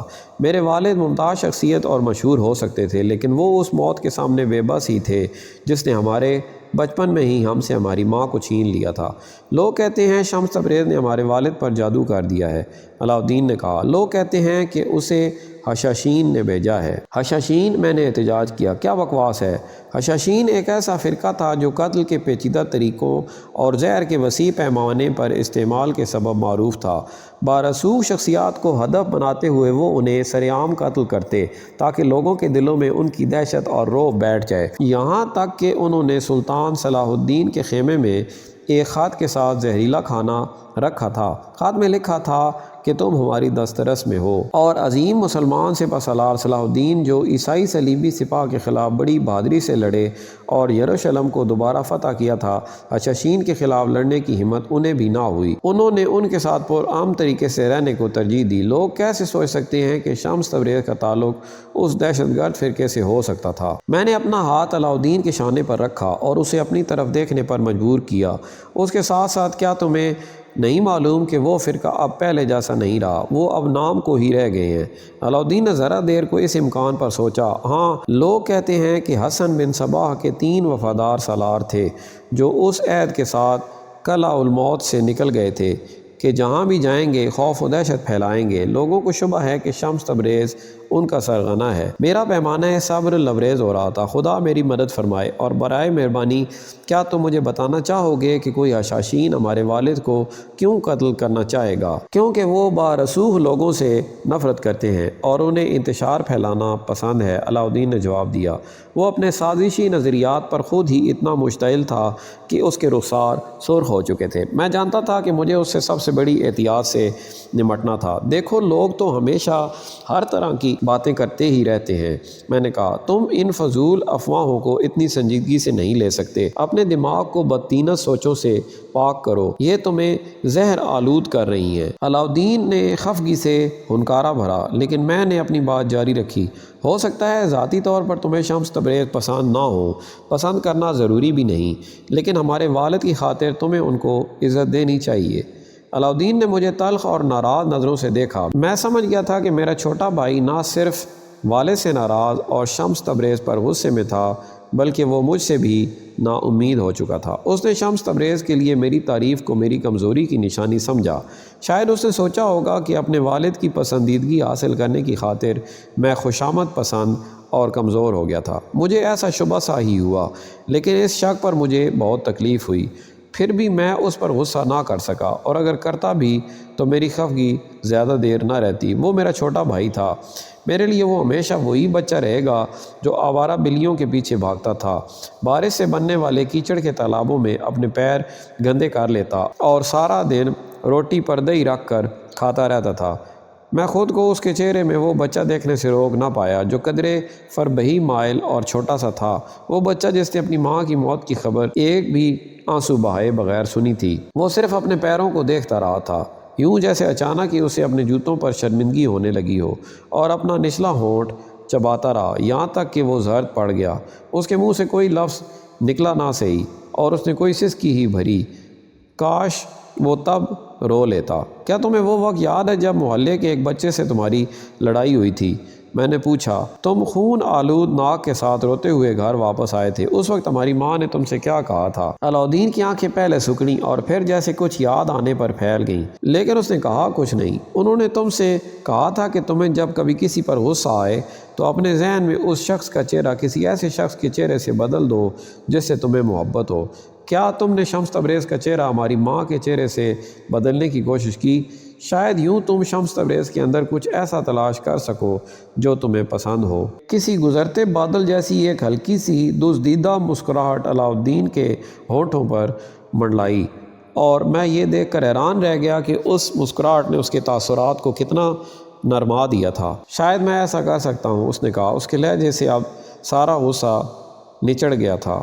میرا دل جیسے پگھل گیا۔ میں نے اپنے بھائی کو گلے لگا لیا، نہ جانتے ہوئے کہ مزید کیا کہوں۔ جب اس نے جواباً مجھے گلے لگایا تو مجھے اعتماد ہوا کہ وہ شمس تبریز سے اپنا تعلق بہتر کر لے گا اور ہمارے گھر میں سکون اور ہم آہنگی لوٹ آئے گی، لیکن میں اس سے زیادہ غلط فہمی کا شکار نہ ہو سکتا تھا۔ یہ مجھے بعد میں ہونے والے واقعات سے ہی معلوم ہو سکا۔ کیرا، کونیا، 22 اکتوبر 1245۔ بند دروازے کے پیچھے اگلے روز خدا ہی جانے کہ شمس تبریز اور مولانا رومی جوش و خروش سے کون سی باتیں کر رہے تھے۔ میں حلوے کا تشت لیے دستک دے کر جواب کا انتظار کیے بغیر اندر چلی آئی۔ میری موجودگی میں شمس تبریز کچھ نہیں کہتے، یوں جیسے میری موجودگی انہیں خاموش رہنے پر مجبور کرتی ہے، اور وہ کبھی میرے کھانے پکانے کی صلاحیت پر تبصرہ نہیں کرتے۔ وہ یوں بھی بہت کم ہی کھاتے ہیں۔ کبھی کبھی مجھے یہ لگتا ہے کہ انہیں اس سے کوئی فرق نہیں پڑتا کہ میں ان کے لیے کوئی شاندار کھانا بناؤں یا پھر سادہ و خشک روٹی پیش کروں، لیکن اس بار حلوے کا لقمہ لیتے ہی ان کی آنکھیں چمک اٹھیں۔ یہ تو بہت مزیدار ہے، کہہ رہا تم نے یہ کیسے بنایا؟ انہوں نے پوچھا۔ پتہ نہیں میرے ذہن پر کیا خیال سوار ہوا، تعریف پر خوش ہونے کے بجائے میں نے خود کو ترکی بترکی یہ کہتے پایا، آپ کیوں پوچھ رہے ہیں؟ میں اگر بتا بھی دوں تو آپ اسے بنا نہیں سکتے۔ شمس تبریز نے میری نظروں میں اپنی نگاہیں گاڑیں اور ہولے سے سر ہلایا، یوں جیسے میری کہی بات سے اتفاق کر رہے ہوں۔ میں منتظر رہی کہ وہ مزید کچھ کہیں، لیکن وہ بس خاموش اور پرسکون کھڑے رہے۔ کچھ دیر بعد میں کمرے سے نکل کر اس واقعے کے بارے میں سوچتی ہوئی واپس باورچی خانے میں آ گئی۔ جو کچھ آج صبح ہوا نہ ہوتا تو شاید مجھے یہ واقعہ دوبارہ کبھی یاد بھی نہ آتا۔ میں باورچی خانے میں چولہے کے پاس بیٹھی مکھن بلو رہی تھی جب میں نے باہر صحن میں کچھ شور سنا۔ میں باہر بھاگی اور مجھے ایک عجیب پاگلانہ منظر نظر آیا۔ ہر طرف کتابیں ہی کتابیں بکھری تھیں، وہ اونچے میناروں کی صورت پڑی تھیں اور فوارے کے اندر بھی کتابیں تیر رہی تھیں۔ کتابوں کی روشنائی تحلیل ہونے سے فوارے کا پانی گہرا نیلا ہو گیا تھا۔ مولانا رومی کی موجودگی میں شمس تبریز نے اس ڈھیر سے ایک کتاب اٹھائی، المتنبع کا مجموعہ کلام، اسے بڑی سخت تاثرات سے دیکھا اور پانی میں اچھال دیا۔ کتاب کے پانی میں غرق ہوتے ہی انہوں نے دوسری کتاب اٹھا لی۔ اس مرتبہ وہ فرید الدین عطار کی کتاب اسرار تھی۔ میں نے دہشت کے عالم میں سانس روک لی۔ ایک ایک کر کے وہ مولانا رومی کی پسندیدہ کتابیں ضائع کر رہے تھے۔ اگلی کتاب جو انہوں نے پانی میں اچھالنے کے لیے اٹھائی وہ مولانا رومی کے والد کی تھی، الہامی علوم۔ جانتے ہوئے کہ مولانا رومی کو اپنے والد سے کتنی محبت و عقیدت تھی اور یہ قدیم نسخے انہیں کتنے عزیز تھے، میں نے اس امید میں مولانا رومی کو دیکھا کہ انہیں غصے کا دورہ پڑ جائے گا۔ اس کے بجائے میں نے مولانا رومی کو موم جیسا زرد چہرہ لیے کانپتے ہاتھوں کے ساتھ ایک طرف کھڑے دیکھا۔ میں بالکل سمجھ نہ پائی کہ انہوں نے شمس تبریز کو کیوں کچھ نہ کہا۔ وہ شخص جس نے مجھے ایک بار کتابوں سے گھر جھاڑنے پر سختی سے ڈانٹا تھا، اب منہ اور بلب کھڑا ایک دیوانے کو اپنے کتب خانے کی ساری کتابیں برباد کرتے دیکھ رہا تھا۔ یہ ناانصافی تھی۔ اگر مولانا رومی مداخلہ نہیں کرتے تو میں کروں گی۔ آپ یہ کیا کر رہے ہیں؟ میں نے شمس تبریز سے پوچھا۔ ان کتابوں کا کوئی دوسرا نسخہ نہیں، یہ بہت قیمتی ہیں، آپ انہیں پانی میں کیوں پھینک رہے ہیں؟ دیوانے تو نہیں ہو گئے؟ شمس تبریز نے کوئی جواب دینے کے بجائے اپنا رخ مولانا رومی کی طرف موڑا۔ کیا آپ بھی ایسا ہی سمجھتے ہیں؟ انہوں نے پوچھا۔ مولانا رومی اپنے ہونٹ بھینچے اور ذرا سا مسکرا دیے مگر خاموش رہے۔ آپ کچھ کہتے کیوں نہیں؟ میں نے چلا کر اپنے شوہر سے کہا۔ مولانا رومی اس پر میرے قریب آئے اور سختی سے میرا ہاتھ تھام کر بولے، پرسکون ہو جاؤ، کہہ رہا مجھے شمس پر بھروسہ ہے۔ پرسکون اور پر اعتماد شمس نے کنکھیوں سے مولانا رومی کو دیکھتے ہوئے اپنی آستینیں اوپر چڑھا لیں اور کتابوں کو پانی سے نکالنے لگے۔ یہ دیکھ کر میری حیرت کی کوئی انتہا نہ رہی کہ ہر کتاب جو انہوں نے پانی سے باہر نکالی وہ بالکل خشک تھی۔ کیا یہ کوئی جادو ہے؟ آپ نے ایسا کیسے کیا؟ میں نے پوچھا۔ لیکن تم پوچھ کیوں رہی ہو؟ شمس تبریز کہنے لگے، اگر میں بتا بھی دوں تو تم ایسا نہیں کر سکتی۔ غصے سے کانپتے اور اپنی سسکیوں کا دم گھونٹتے ہوئے میں باورچی خانے کی طرف بھاگی جو ان دنوں میری جائے پناہ بن چکا تھا، اور وہاں برتنوں اور دیگچوں، جڑی بوٹیوں اور مسالوں کے ڈھیر کے درمیان بیٹھ کر میں جی بھر کر روئی۔ رومی، کونیا، دسمبر 1245۔ باہر کھلی فضا میں نماز فجر ادا کرنے کے ارادے سے میں اور شمس تبریز صبح پاؤں پھٹتے ہی گھر سے نکل آئے تھے۔ وادیوں اور سبززاروں میں اور خنک ندیوں کے کنارے ہم نے اپنے چہروں کو چھوتی ہوا سے لطف اندوز ہوتے کچھ دیر گھڑ سواری کی۔ گندم کے کھیتوں میں بھچ کاگ نے ایک عجیب دل آویزی سے ہمارا خیر مقدم کیا۔ ہمارے گزرنے کے دوران کسانوں کے گھروں کے سامنے پھیلے تازہ دھلے کپڑے نیم تاریکی میں جیسے چہار اطراف اشارہ کرتے ہوئے ہوا سے پھڑ پھڑائے۔ واپسی پر شمس تبریز نے اپنے گھوڑے کی باگیں کھینچیں اور شہر کے باہر شاہ بلود کے ایک بڑے سے درخت کی طرف اشارہ کیا۔ ہم دونوں درخت تلے بیٹھ گئے۔ ہمارے سروں پر آسمان گہرا نیلا رنگ بدل رہا تھا۔ شمس تبریز نے اپنی چادر زمین پر بچھائی اور جب قریب و دور کی مساجد سے اذانیں بلند ہوئیں تو ہم نے وہاں اکٹھے نماز ادا کی۔ جب میں پہلی بار کونیا آیا تو اسی درخت کے تلے بیٹھا تھا، شمس تبریز نے کہا۔ وہ کسی پرانی یاد پر مسکرا دیے لیکن پھر متفکر ہو کر بولے، ایک دہقان نے مجھے اپنی بیل گاڑی پر سوار کیا تھا، وہ آپ کا عقیدت مند تھا۔ اس نے مجھے بتایا کہ آپ کے درس افسردگی رفع کرتے تھے۔ لوگ مجھے لفظوں کا ساحر کہتے تھے۔ میں نے کہا، لیکن اب یہ جیسے کوئی پرانی بات لگتی ہے۔ میں اب مزید واعظ نہیں دینا چاہتا۔ مجھے یوں محسوس ہوتا ہے جیسے میں اپنے حصے کا کام کر چکا ہوں۔ آپ واقعی لفظوں کے ساحر ہیں۔ شمس تبریز نے پرعزم لہجے میں کہا، لیکن اب آپ تبلیغ کرنے والا دماغ نہیں بلکہ گنگناتا دل ہیں۔ مجھے نہیں معلوم کہ ان کا کیا مطلب تھا اور میں نے پوچھا بھی نہیں۔ صبح نے آسمان کو بے داغ نارنجی رنگوں میں بدلتے ہوئے رات کی باقیات بھی مٹا دی تھی۔ دور شہر بیدار ہو رہا تھا۔ کوے سبزی کے کھیتوں میں ہوتا لگا کر جھپٹ رہے تھے تاکہ جو ملے اچک لیں۔ دروازے چرچرا رہے تھے، گدھے رینگ رہے تھے اور چولہے جل رہے تھے۔ ہر کوئی ایک نئے دن کے استقبال کی تیاری میں مصروف تھا۔ لوگ ہر جگہ اپنے تکمیل کی تگودو میں ہیں، لیکن بغیر کسی رہنمائی کے اسے حاصل کیسے کریں؟ شمس تبریز نے زیر لب کہتے ہوئے سر جھٹکا۔ آپ کے الفاظ ان کی مدد کرتے ہیں اور میرے اختیار میں جو کچھ ہوا میں آپ کی مدد کے لیے کروں گا۔ میں آپ کا خادم ہوں۔ ایسا مت کہیے، میں نے احتجاج کیا، آپ میرے رفیق ہیں۔ میرے اعتراض سے بے نیاز شمس تبریز نے اپنی بات جاری رکھی۔ میں صرف اس خول کے بارے میں فکر مند ہوں جس میں آپ رہتے رہے۔ ایک معروف مبلغ کی حیثیت سے آپ کے گرد خوش آمدی مداحوں کا ہجوم رہا ہے، لیکن عام لوگوں کو آپ بھلا کیا جانتے ہیں؟ شرابی، گداگر، چور، طوائفیں، جواری، یہ لوگ سب سے زیادہ دل شکستہ اور پامال لوگ ہیں۔ کیا ہم خدا کی ساری مخلوق سے محبت رکھ سکتے ہیں؟ یہ ایک مشکل امتحان ہے جس سے صرف چند لوگ ہی کامیابی سے گزر سکتے ہیں۔ میں نے ان کے چہرے پر یہ کہتے ہوئے ہمدردی اور فکر مندی دیکھی اور کچھ ایسی کیفیت جو مامتا کے درد جیسی تھی۔ آپ درست کہتے ہیں، میں نے اتفاق کیا۔ میں نے ہمیشہ ایک محفوظ زندگی گزاری ہے۔ مجھے تو یہ بھی نہیں معلوم کہ عام لوگ کیسے رہتے ہیں۔ شمس تبریز نے مٹی کا ڈھیلا اٹھایا اور اسے اپنی انگلیوں کے درمیان مسل دیا۔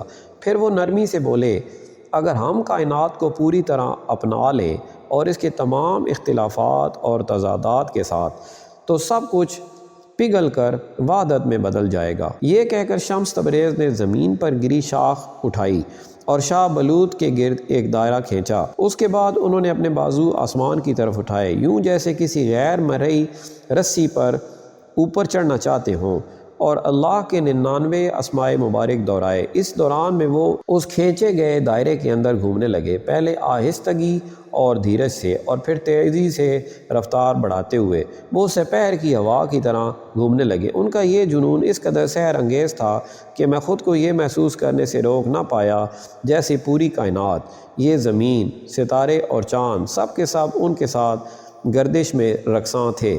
میں یہ بے حد غیر معمولی رقص دیکھ رہا تھا جس سے خارج ہوتی توانائی میری روح اور بدن کو گھیر رہی تھی۔ بالآخر شمس تبریز آہستہ آہستہ رک گئے۔ ان کی سانس کے ساتھ ان کا سینہ اوپر نیچے ہو رہا تھا۔ ان کا چہرہ سفید تھا اور آواز اچانک اتنی گمبھیر ہو گئی جیسے کہیں دور سے آ رہی ہو۔ یہ کائنات وجود واحد ہے۔ ہر شے اور ہر شخص کہانیوں کے غیر مرئی دھاگوں سے ایک دوسرے سے جڑا ہے، چاہے ہم اس بات سے واقف ہوں یا نہیں، لیکن ہم سب ایک خاموش گفتگو میں شریک ہیں۔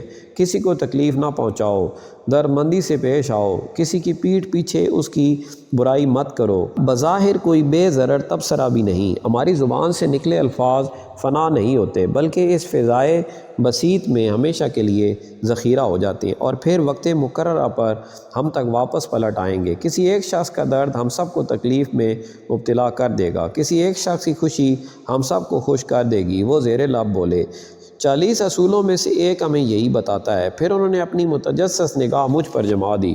ان کی آنکھوں کی بے انت گہرائی میں مایوسی کا سایہ سا تھا، افسردگی کی ایک لہر تھی جو اس سے پہلے میں نے ان میں کبھی نہ دیکھی تھی۔ ایک دن آپ صدائے عشق کے طور پر جانے جائیں گے، شمس تبریز نے کہا۔ مشرق و مغرب میں ایسے لوگ جنہوں نے آپ کو کبھی دیکھا بھی نہ ہوگا، وہ آپ کی صدا سے متاثر ہوں گے۔ یہ کیسے ممکن ہے؟ میں نے بے یقینی سے پوچھا۔ آپ کے الفاظ کے ذریعے، شمس تبریز نے جواب دیا، لیکن میں آپ کے درس اور خطبوں کی بات نہیں کر رہا، میں شاعری کی بات کر رہا ہوں۔ شاعری؟ میری آواز چٹک گئی۔ میں شاعری نہیں لکھتا، میں تو ایک عالم ہوں۔ اس بات پر شمس تبریز ہولے سے مسکرا دیے۔ میرے دوست، آپ ان بہترین شعراء میں سے ایک ہوں گے جنہیں دنیا کبھی جانے گی۔ میں اس بات پر احتجاج کرنے کو تھا، لیکن شمس تبریز کی نگاہوں کے عزم بھرے تاثر نے مجھے روک دیا۔ اس کے ساتھ میں نے بحث کرنا مناسب نہیں سمجھا۔ بہرحال جو بھی ضروری ہو ہم ساتھ مل کر ہی کریں گے، ہم اس راہ پر ساتھ چلیں گے۔ شمس تبریز نے غائب دماغی سے سر ہلایا اور افق پر مدھم پڑتے رنگوں پر نگاہیں جمائے ایک عجیب سی خاموشی میں گم ہو گئے۔ جب وہ دوبارہ بولے تو انہوں نے وہ منحوس الفاظ ادا کیے جو میری روح کو دہشت زدہ کرتے ہوئے ہوئے مجھے کبھی فراموش نہیں ہوئے۔ میری چاہے جتنی بھی آرزو ہو کہ میں آپ کا ساتھ دوں، مجھے خدشہ ہے کہ یہ رستہ آپ کو تنہا ہی چلنا ہوگا۔ کیا مطلب ہے آپ کا؟ آپ کہاں جا رہے ہیں؟ میں نے پوچھا۔ اپنے ہونٹ بھینچ کر شمس تبریز نے اپنی نگاہیں جھکا لیں۔ یہ میرے بس سے باہر ہے۔ اچانک ہوا چلنے لگی اور موسم خنک ہو گیا، یوں جیسے ہمیں متنبع کر رہا ہو کہ موسم خزاں رخصت ہونے کو تھا۔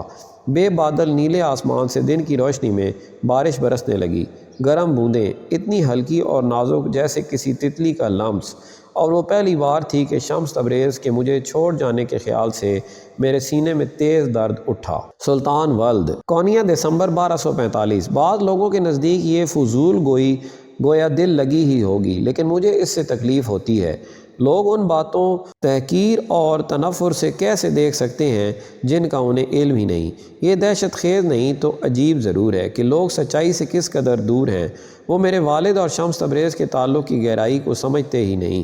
ظاہر یہی ہے کہ انہوں نے قرآن نہیں پڑھا، کیونکہ اگر وہ پڑھتے تو جان لیتے کہ ایسی روحانی رفاقت کے قصے قرآن پاک میں بھی مذکور ہیں، جیسا کہ حضرت موسیٰ اور حضرت خضر کا احوال۔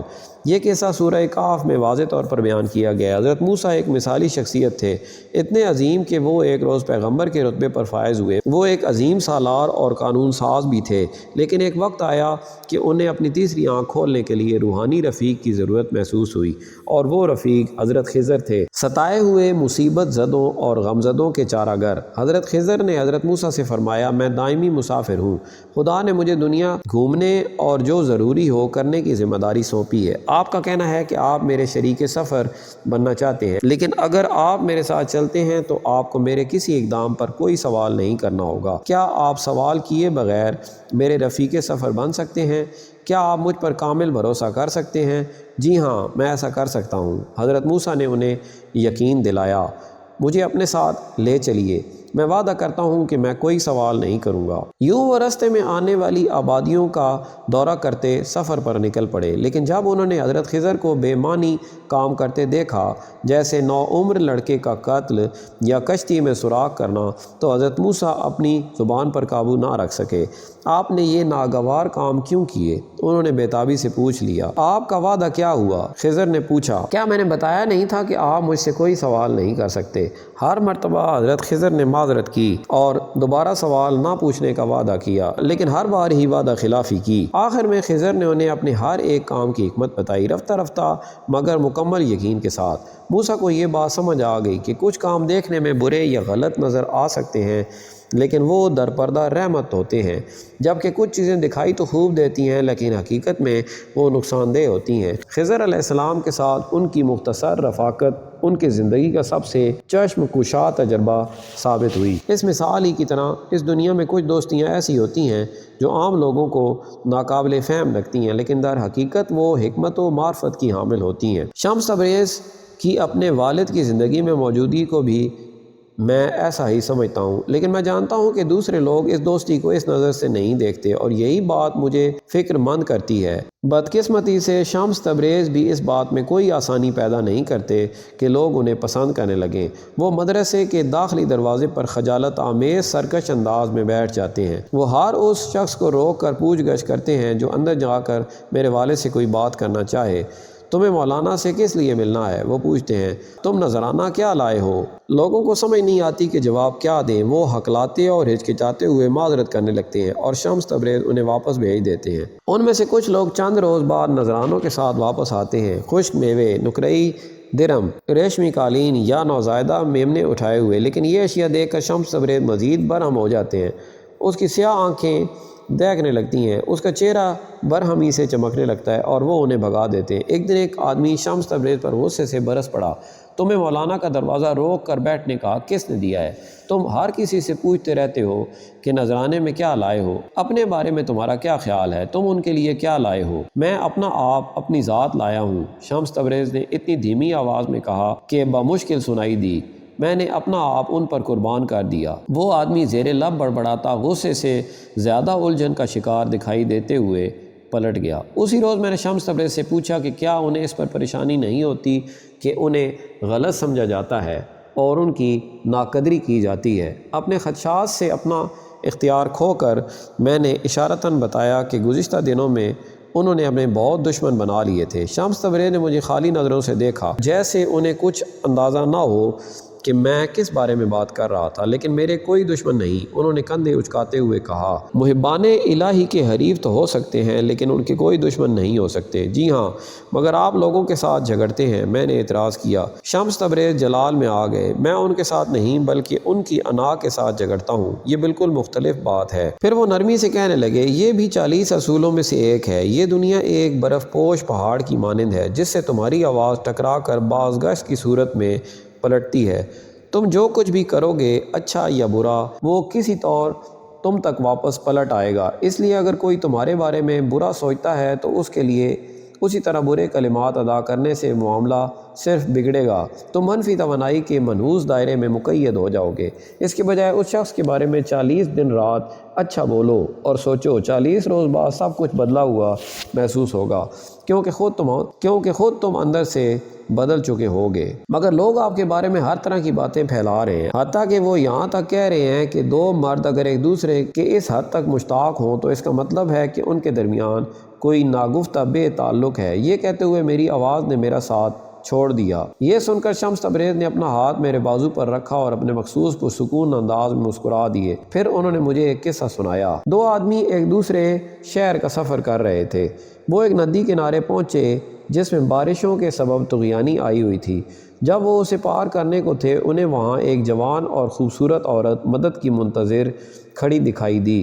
ان میں سے ایک فوراً اس کی مدد کو آگے بڑھا۔ اس نے عورت کو اپنی باہوں میں اٹھایا اور اسے ندی پار کروا دی۔ اسے دوسرے کنارے اتار کر انہوں نے الوداع کہا اور اپنی راہ چل دیے۔ باقی سفر کے دوران دوسرا مسافر غیر معمولی طور پر خاموش اور خفا تھا۔ اس نے اپنے دوست کے سوالوں کا بھی کوئی جواب نہ دیا۔ کئی گھنٹوں کی ناراضی کے بعد جب وہ مزید خاموش نہ رہ سکا تو کہنے لگا، تم نے اس عورت کو ہاتھ کیوں لگایا؟ وہ تمہیں ورغلا سکتی تھی۔ نامحرم مرد اور عورت اس طرح ایک دوسرے کو چھو نہیں سکتے۔ پہلے مسافر نے بڑے سکون سے جواب دیا، میرے دوست، میں اس عورت کو ندی پار کروا کر اسے وہیں چھوڑ آیا۔ وہ تم ہی ہو جو اسے اب تک ساتھ ساتھ اٹھائے ہوئے ہو۔ کچھ لوگ ایسے ہی ہوتے ہیں، شمس تبریز نے کہا۔ وہ خود اپنے خوف و خدشے اور تعصب اپنے شانوں پر اٹھائے پھرتے ہیں اور اس بوجھ تلے کچلے جاتے ہیں۔ اگر تم کسی ایسے شخص کی بات سنو جو تمہارے والد اور میرے تعلق کی گہرائی کو سمجھ نہیں سکتا تو اسے کہنا کہ وہ اپنا دماغ دھو کر صاف کر لے۔ ایلا نارتھمپٹن، 15 جون 2008۔ میری محبوب ایلا، تم نے پوچھا کہ میں صوفی کیسے بنا۔ ایسا راتوں رات نہیں ہوا۔ میں اسکاٹ لینڈ کے ایک پہاڑی ساحلی گاؤں کنلاخ بیروی کریگ رچرڈسن کی حیثیت سے پیدا ہوا۔ میں جب کبھی ماضی کے بارے میں سوچتا ہوں تو مجھے ماہی گیر کشتیاں، ان کے مچھلیوں اور سبز سانپوں کی طرح لٹکتی سمندری جڑی بوٹیوں سے بھرے جال، ساحل پر ریت کریت کر کیڑے مکوڑے کھاتی ٹٹیریاں، غیر متوقع ترین جگہوں پر اگی سدا بہار جڑی بوٹیاں اور پس منظر میں سمندر کی تیز اور نمکین مہک یاد آتے ہیں۔ وہ مہک اور اس کے ساتھ وہ پہاڑ اور کھاڑی اور جنگ کے بعد یورپ پر طاری بے کیف سکون وہ پس منظر بناتے ہیں جس میں میرا بچپن گزرا۔ 1960 کی دہائی کا زمانہ جب دنیا طلباء مظاہروں، ہائی جیکنگ اور انقلابات کا منظرنامہ پیش کر رہی تھی، میں تب ان سب چیزوں سے الگ تھلگ اپنے خاموش سرسبز گوشے میں تھا۔ میرے والد کی پرانی کتابوں کی دکان تھی اور میری ماں بھیڑیں پالتی تھی جن سے اعلیٰ درجے کی اون بنتی تھی۔ اپنے بچپن میں نے کسی چرواہے کی سی تنہائی اور کسی کتب فروش کے مشاہدہ نفس کا تجربہ کیا۔ کئی روز میں کسی پرانے درخت پر چڑھ کر قدرتی منظر دیکھتا رہتا، پر یقین کہ میں اپنی ساری زندگی وہیں گزاروں گا۔ اکثر اوقات میرا دل کسی مہم جوئی کی خواہش میں مچلتا، لیکن مجھے اپنا گاؤں پسند تھا۔ میں اپنی زندگی کی لگی بندی ڈگر پر مطمئن تھا۔ مجھے کیسے معلوم ہو سکتا تھا کہ خدا نے میرے لیے کچھ اور ہی سوچ رکھا تھا۔ 20 برس کا ہونے کے کچھ عرصے بعد ہی میں نے 2 چیزیں دریافت کیں جن سے میری زندگی ہمیشہ کے لیے بدل گئی۔ پہلی چیز تھی ایک پروفیشنل کیمرہ۔ میں نے فوٹوگرافی کی کلاس میں نام درج کروایا تھا، نہ جانتے ہوئے کہ میں جسے صرف ایک عام سا مشغلہ سمجھ رہا تھا وہ میرا عمر بھر کا جنون بن جائے گا۔ دوسری چیز تھی محبت۔ ایک ڈچ لڑکی جو اپنے دوستوں کے ہمراہ یورپ کی سیر کی خاطر آئی تھی، اس کا نام تھا مارگٹ۔ وہ عمر میں مجھ سے 8 سال بڑی تھی، خوبصورت، خوش قامت اور انتہائی خود رائے۔ مارگٹ خود کو بوہیمین، مثالیت پسند، انقلابی، دو جنسی، لیفٹسٹ، انفرادیت کی حامی، انارکسٹ، کثیر ثقافتی حقوق انسانی کی علم بردار، counter culture activist, eco feminist کہتی تھی۔ ایسے نام کہ اگر کوئی مجھ سے ان کا مطلب پوچھے تو میں بتا نہ پاؤں، لیکن میں نے اس سے متعلق شروع میں ہی ایک بات مشاہدہ کر لی کہ وہ ایک پینڈولم سی عورت تھی، چند لہجے میں انتہائی خوشی سے انتہائی مایوسی اور ناامیدی کو پہنچنے کی اہل۔ مارگریٹ پر ناقابل پیش گوئی ہر جگہ لکھا تھا۔ وہ اس پر ہمیشہ مشتعل ہوتی جسے وہ بورژو فرقے کے طرز زندگی کی منافقت کہتی تھی۔ وہ زندگی میں ہر بارے میں اعتراض اور سوال اٹھاتی، سماج کے خلاف جنگیں لڑتی۔ میرے لیے آج بھی معمہ ہے کہ میں اس سے بھاگا کیوں نہیں۔ اس سے دور بھاگنے کے بجائے میں نے خود کو اس کی متحرک شخصیت کے گرداب میں دھنسنے دیا۔ میں اس کی محبت میں سر کے بل ڈوب چکا تھا۔ وہ ایک ناممکن امتزاج تھی، انقلابی نظریات اور تخلیقی پن سے بھری، سرکش ہمت و حوصلے کی مالک، اور پھر بھی کسی بلوریں پھول کی طرح نازک۔ میں نے خود سے عہد کیا کہ اس کے ساتھ رہ کر نہ صرف بیرونی دنیا سے بلکہ خود اس سے بھی اس کی حفاظت کروں گا۔ کیا اس نے مجھ سے اتنی ہی محبت کی تھی جتنی میں اس سے کرتا تھا؟ میرا نہیں خیال، لیکن میں یہ ضرور جانتا ہوں کہ وہ مجھ سے محبت کرتی تھی، چاہے اپنے خود پرستانہ اور خود شکستہ انداز میں ہی صحیح۔ یوں 20 سال کی عمر میں ایمسٹرڈیم پہنچا۔ ہم نے وہاں شادی کر لی۔ مارگریٹ نے اپنا وقت ان پناہ گزینوں کی مدد کے لیے وقف کر دیا تھا جو سیاسی یا انسانی اسباب کے باعث یورپ میں آئے تھے۔ تارکین وطن کے لیے مخصوص ایک تنظیم کے لیے کام کرتے ہوئے مارگریٹ نے دنیا کے دشوار ترین علاقوں کے مصیبت زدہ لوگوں کو ہالینڈ میں قدم جمانے میں مدد دی۔ وہ ان کے لیے محافظ فرشتہ تھی۔ انڈونیشیا، صومالیہ، ارجنٹائن اور فلسطین کے خاندانوں نے اپنی بچیوں کو اس کا نام دیا۔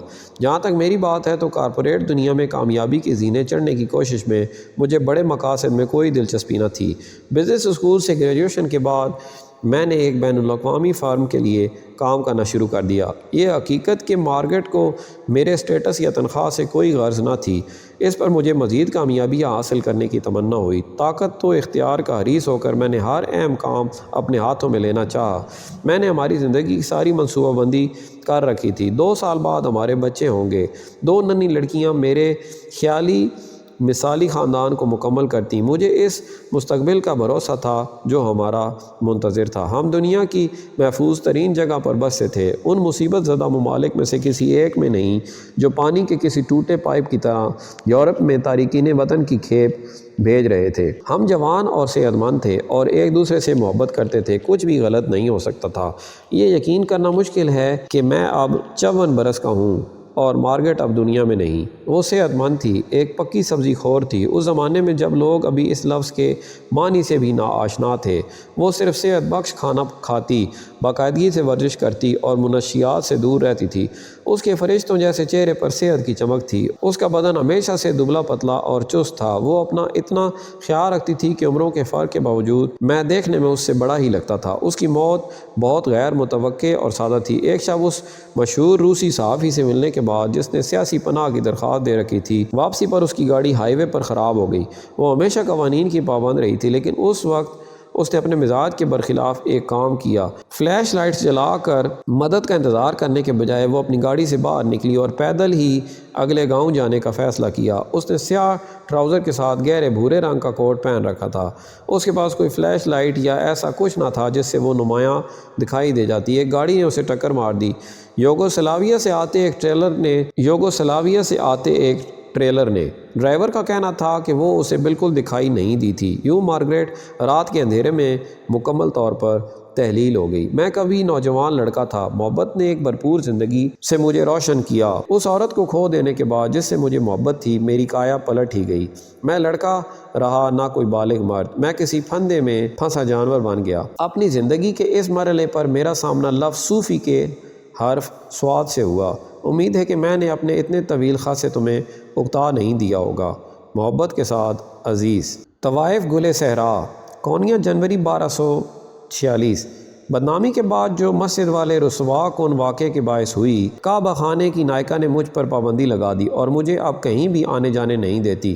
مجھے ہمیشہ کے لیے محبوس کر دیا گیا ہے، لیکن مجھے اس پر کوئی پریشانی نہیں۔ سچ تو ہے کہ آج کل میں کچھ محسوس ہی نہیں کر رہی۔ ہر صبح جو چہرہ مجھے آئینے میں ملتا ہے وہ پہلے سے زیادہ زرد نظر آتا ہے۔ میں اپنے بال بناتی ہوں اور نہ ہی رخسار سرخ کرنے کے لیے ان پر چٹکیاں کاٹتی ہوں۔ دوسری لڑکیاں میرے برے حلیے پر مسلسل شکایت گناہ ہوتی ہیں کہ یوں گاہک بھاگ جاتے ہیں۔ شاید یہ سچ ہی ہے، لیکن مجھے بہت حیرت ہوئی جب اگلے روز مجھے بتایا گیا کہ ایک مخصوص گاہک صرف مجھ ہی سے ملنا چاہتا تھا۔ میں دہشت زدہ ہو گئی کہ وہ بیبرس تھا۔ جیسے ہی ہم کمرے میں تنہا ہوئے میں نے پوچھا، تم جیسا سپاہی یہاں کیا کر رہا ہے؟ خیر، میرا کعبہ خانے پر آنا کسی طوائف کی مسجد جانے سے زیادہ برا نہیں، اس نے کہا۔ اس کا لہجہ طنز و تحقیر سے بوجھل تھا۔ مجھے یقین ہے کہ تم اس روز بخوشی مجھے جان سے مار ڈالتے۔ میں نے کہا، میں اپنی زندگی کے لیے شمس تبریز کی مقروض ہوں۔ یہ نفرت انگیز نام مت لو، وہ شخص کافر ہے۔ نہیں، ایسا نہیں ہے۔ نہیں معلوم مجھے کیا ہوا، لیکن میں نے خود کو یہ کہتے سنا۔ اس روز کے بعد شمس تبریز کئی بار مجھ سے ملنے آئے ہیں۔ ہاں، کعبہ خانے میں درویش، بیبرس نے طنزیہ کہا۔ مجھے یہ سن کر حیرت کیوں نہیں ہوئی؟ ایسی بات نہیں ہے، میں نے کہا۔ بالکل بھی ایسی بات نہیں۔ میں نے یہ پہلے کسی کو نہ بتایا تھا اور معلوم نہیں اب کیوں بیبرس کو یہ بتا رہی تھی، لیکن شمس تبریز پچھلے کچھ مہینوں سے ہر ہفتے مجھ سے ملنے آتے تھے۔ میری فہم و ادراک سے باہر تھا کہ وہ کسی کی، خاص طور پر نائکہ کی نگاہوں میں آئے بغیر کیسے اندر داخل ہو جاتے تھے۔ دوسرا کوئی شخص یہ سمجھتا کہ یہ کالے جادو کی کارستانی تھی، لیکن میں جانتی تھی کہ ایسا نہ تھا۔ شمس تبریز نیک آدمی تھے، صاحب ایمان، اور وہ خاص صلاحیتوں سے نوازے گئے تھے۔ بچپن میں میری ماں کے علاوہ شمس تبریز ہی ایسے دوسرے شخص تھے جنہوں نے مجھ سے بے لوث دردمندی کے ساتھ سلوک کیا۔ انہوں نے مجھے کسی بھی حال میں مایوس نہ ہونا سکھایا۔ جب کبھی میں نے انہیں بتایا کہ مجھ جیسی عورت کے لیے یہ ممکن نہیں کہ وہ اپنا ماضی بھلا دے، تو وہ ہمیشہ اپنا ایک اصول یاد دلاتے۔ ماضی ایک تعبیر ہے، مستقبل ایک فریب خیال ہے۔ دنیا وقت سے کسی ایسے خط مستقیم کی صورت نہیں گزرتی جو ماضی سے مستقبل کی طرف بڑھ رہا ہو۔ اس کے بجائے وقت ہمارے اندر سے اور ہم سے لامتناہی مرغلوں کی صورت گزرتا ہے۔ ابدیت سے مراد لامتناہی وقت نہیں ہے، بلکہ اس کا مطلب ہے وقت سے ماورا ہونا۔ اگر تم ابدی نور کا تجربہ کرنا چاہتے ہو تو ذہن سے ماضی اور مستقبل نکال دو اور فقط لمحے موجود میں باقی رہو۔ شمس تبریز نے ہمیشہ مجھے یہی بتایا، تم جانتی ہو لمحے موجود ہی سب کچھ ہے اور یہی سب کچھ رہے گا۔ جب یہ سچائی تمہاری سمجھ میں آ جائے گی تو پھر تمہیں کسی شے کا خوف نہیں رہے گا، تبھی تم اس کعبہ خانے کو چھوڑ کر نکل سکتی ہو۔ بیبرس غور سے میرا چہرہ تک رہا تھا۔ جب وہ مجھے دیکھتا تو اس کی دائیں آنکھ دوسری جانب دیکھنے لگتی۔ یوں محسوس ہوتا جیسے کمرے میں ہمارے علاوہ کوئی تیسرا شخص بھی موجود تھا، کوئی ایسا جسے میں دیکھنے سے قاصر تھی۔ اس نے مجھے دہشت زدہ کر دیا۔ میں سمجھ گئی کہ بہتر ہوتا کہ میں شمس تبریز کے بارے میں بات نہ کرتی۔ میں نے اسے شراب کی سرائی پیش کی جسے وہ فوراً ہی چڑھا گیا۔ تو تمہاری خاصیت کیا ہے؟ بیبرس نے دوسرا جام حلق سے اتارتے پوچھا۔ کیا تم سب لڑکیوں میں کوئی خاص صلاحیت نہیں ہوتی؟ کیا تم رقص کر سکتی ہو؟ میں نے اسے بتایا کہ مجھ میں ایسی کوئی قابلیت نہیں، اور ماضی میں جو بھی مجھے حاصل تھا اب نہیں رہا، کیونکہ میں ایک نامعلوم بیماری میں مبتلا ہوں۔ نائکہ مجھے جان سے مار ڈالتی اگر اسے معلوم ہو جاتا کہ میں کسی گاہک سے ایسی باتیں کر رہی تھی، لیکن میں نے پرواہ نہ کی۔ سچ یہ تھا کہ دل ہی دل میں چاہ رہی تھی کہ بیبرس کسی اور لڑکی کے ساتھ رات گزارے، لیکن مجھے مایوسی ہوئی جب بیبرس نے اپنے کندھے اچکا کر کہا کہ اسے پرواہ نہیں۔ پھر اس نے ایک تھیلی نکالی، اس سے سرخی مائل بھورا سفوف اپنی ہتھیلی پر انڈیل کر اپنے منہ میں ڈالا اور آہستگی سے چبانے لگا۔ تم لینا چاہو گی؟ اس نے پوچھا۔ میں نے اپنا سر ہلا کر انکار کیا۔ وہ کیا تھا؟ میں جانتی تھی۔ تم نہیں جانتی تم کیا چیز کھو رہی ہو۔ بستر پر ٹیک لگاتے وہ حشیش کے خمار میں اپنے ہوش کھوتے ہوئے ہنسا۔ اس شام شراب اور حشیش کے خمار میں بیبرس باتیں کرتا رہا کہ اس نے میدان جنگ میں کیا کچھ دیکھا تھا۔ اگرچہ چنگیز خان مر چکا تھا اور اس کی لاش تک گل سڑ چکی تھی، اس کا بھوت منگول فوج کے ساتھ ہی رہتا تھا۔ بیبرس کا یہ کہنا تھا، بھوت کے اکسانے پر منگول فوجی کاروانوں پر حملہ کرتے، دیہات میں لوٹ مار کرتے، مردوں اور عورتوں کا یکساں قتل عام کرتے تھے۔ اس نے مجھے خاموشی کی اس چادر کے بارے میں بتایا جو سرما کی خنک شب میں پھیلے لحاف جیسی نرم و سکون بخش تھی۔ وہ خاموشی جو میدان جنگ میں سینکڑوں لوگوں کے قتل اور زخمی ہونے کے بعد اور جب درجنوں لوگ اپنی آخری سانسیں لے رہے ہوتے تو پھیلتی چلی جاتی تھی۔ بڑے پیمانے پر تباہی کے بعد یہ خاموشی اس روئے زمین پر سکون بخش ترین آواز ہے۔ بیبرس نے اپنے نشے سے لڑکھڑاتی آواز میں کہا، کتنی افسوسناک بات ہے۔ میں بڑبڑائی۔ اچانک ہی وہ لفظوں سے خالی ہو گیا، کہنے کو مزید کچھ نہ رہا۔ اس نے میرا بازو تھام کر مجھے بستر پر گرا دیا اور میرا پیرہن کھینچ کر اتارنے لگا۔ اس کی آنکھیں لہو رنگ تھیں اور آواز بھرا رہی تھی۔ اس سے حشیش، پسینے اور ہوس کی ملی جلی ناگوار بو اٹھ رہی تھی۔ میں نے پرے ہونا چاہا، مگر اس کے دونوں ہاتھ میرے سینے پر یوں سختی سے جمے تھے کہ میرے لیے ہلنا تک ناممکن تھا۔ میری تکلیف کی پرواہ کیے بغیر اس نے بے رحمی سے مجھ سے قربت رکھی، داغوں سے بندھے کسی پتلے کی طرح جس کو کوئی اندیکھے ہاتھ ہلا رہے ہوں اور جس کا رکنا ممکن نہ ہو۔ وہ مشغول رہا۔ وہ پھر بھی یوں غیر مطمئن تھا کہ مجھے محسوس ہوا کہ وہ میرا پیچھا نہ چھوڑے گا، لیکن پھر اچانک وہ رک گیا۔ اس نے میرے چہرے کو یوں خالص نفرت سے دیکھا جیسے وہ بدن جو ابھی لحظہ بھر پہلے اس کے اتنے قریب تھا، اب اسے اسی بدن سے کراہت آ رہی تھی۔ اپنا لباس پہن لو، اس نے پرے ہٹتے ہوئے حکم دیا۔ اپنا پیراہن پہنتے میں نے کنکھیوں سے مزید عشیش منہ میں ڈالتے اسے دیکھا۔ میں چاہتا ہوں کہ آج کے بعد تم صرف میری داشتہ رہو، اس نے کہا۔ گاہکوں کا ایسے مطالبے کرنا عام بات تھی، ایسی نازک صورتحال سے نمٹنا میں جانتی تھی۔ گاہکوں کو جھوٹا تاثر دینا کہ میں شوق سے صرف انہی کی داشتہ بن کر ان کی خدمت کروں گی، لیکن اس کی خاطر انہیں رقم خرچ کر کے نائکہ کو خوش کرنا ہوگا۔ لیکن آج ایسی اداکاری کا میرا جینا چاہا۔ میں تمہاری داشتہ نہیں بن سکتی، میں نے کہا۔ میں بہت جلد یہاں سے بھاگنے والی ہوں۔ بیبرس نے یوں کہہ کر لگایا جیسے یہ مزاح خیز ترین بات تھی جو اس نے کبھی سنی ہو۔ تم ایسا نہیں کر سکتی، اس نے یقین سے کہا۔ میں جانتی تھی مجھے اس سے تکرار نہیں کرنی چاہیے، لیکن میں خود پر قابو نہ رکھ پائی۔ تم اور مجھ میں کوئی خاص فرق نہیں، ہم دونوں نے ماضی میں ایسا کچھ کیا ہے جس پر ہمیں گہرا پچھتاوا ہے، لیکن تمہیں تمہارے چچا کے عہدے کے سبب ضابطہ سپاہی کی ملازمت مل گئی۔ میرا ایسا کوئی چچا نہیں تھا جو میری پشت پناہی کرتا۔ بیبرس کا چہرہ جیسے لکڑی کا سا ہو گیا اور اس کی آنکھیں جو اب تک سرد اور اجنبی تھیں غیظ و غضب سے پھیل گئیں۔ میری جانب جھپٹ کر اس نے میرے بال پکڑ لیے۔ میں تمہارے ساتھ اچھے طریقے سے پیش آ رہا تھا، ہے نا؟ وہ غرایا۔ تم خود کو سمجھتی کیا ہو؟ میں نے کچھ کہنے کو منہ کھولا، لیکن درد کے ایک تیز گھاؤ نے مجھے چپ کروا دیا۔ بیبرس نے میرے چہرے پر گھونسا دے مارا اور مجھے دیوار سے لگا دیا۔ یہ کوئی پہلی مرتبہ نہیں تھی، مجھے پہلے بھی گاہکوں نے پیٹا تھا، لیکن اس قدر بے دردی سے کبھی نہیں۔ میں فرش پر گر گئی اور بیبرس گالیاں دیتے ہوئے میری پسلیوں اور ٹانگوں پر ضربیں لگانے لگا۔ تبھی تھا کہ وہ مجھے عجیب و غریب ترین تجربہ ہوا۔ جب میں تکلیف سے دوری ہوئی جا رہی تھی اور میرا جسم ہر ضرب کے ساتھ کچلا جا رہا تھا، میری روح یا کچھ جو روح جیسا محسوس ہوا، خود کو جیسے کسی پتنگ میں ڈھال کر ہلکی پھلکی اور آزاد میرے جسم سے الگ ہو گئی۔ میں خلا میں تیر رہی تھی، یوں جیسے کسی پرسکون خلا میں جہاں مزاحمت کو کچھ تھا نہ ہی جانے کو کوئی جگہ تھی۔ میں بس معلق ہو گئی۔ میں گندم کے تازہ فصل کٹے کھیتوں سے گزری جہاں ہوا گاؤں کی لڑکیوں کے سرپوش لہرا رہی تھی اور رات کو جگنو خوابناک روشنی کی طرح ٹمٹما رہے تھے۔ وہ گرنے جیسا محسوس ہوا، مگر یوں جیسے میں اوپر بے انت آسمان کی طرف گر رہی تھی۔ کیا میں مر رہی تھی؟ اگر یہ موت اس جیسی تھی تو بالکل بھی دہشت انگیز نہ تھی۔ میری فکریں تحلیل ہو گئیں۔ میں ایک بالکل ہلکی پھلکی اور خالص جگہ کی طرح رواں تھی، ایک طلسمی کرہ جہاں کوئی شے مجھے واپس نیچے نہیں کھینچ سکتی تھی۔ اور اچانک مجھے ادراک ہوا کہ میں اپنے خوف کو جی رہی تھی، اور حیرت یہ کہ وہ بالکل بھی خوف زدہ کرنے والا نہ تھا۔ کیا مجھے یہ خوف نہ تھا کہ کعبہ خانے کو چھوڑنے پر مجھے تکلیفیں اٹھانا پڑیں گی؟ اگر میں موت سے ہراساں نہ ہونے میں کامیاب رہی تھی تو میں چوہوں کے اس بل کو بھی چھوڑ سکتی تھی۔ مجھے اپنے پھیلتے ہوئے دل کے ساتھ ادراک ہوا۔ شمس تبریز سچ کہتے تھے، واحد ناپاکی صرف اندر کی ناپاکی ہے۔ میں نے اپنی آنکھیں بند کیں اور اپنے دوسرے وجود کا تصور کیا، قدیم، پاک اور نادم اور بہت کم عمر، کعبہ خانے سے نکل کر ایک نئی زندگی کا آغاز کرتا وجود، نوجوانی اور اعتماد سے چمکتا میرا چہرہ ایسے دکھائی دیتا اگر مجھے زندگی میں تحفظ اور محبت کا تجربہ ہوا ہوتا۔ وہ تصور اس قدر دلکش اور اتنا حقیقی تھا کہ آنکھوں میں بہہ کر جاتے خون اور پسلیوں سے اٹھتی ٹیسوں کے باوجود میں اپنی مسکراہٹ کو روک نہ پائی۔ اب تک کے لیے اتنا ہی، ملتے ہیں اگلی ویڈیو میں۔ اپنا خیال رکھیں اور ہمارے اس چینل کا بھی۔ اللہ حافظ۔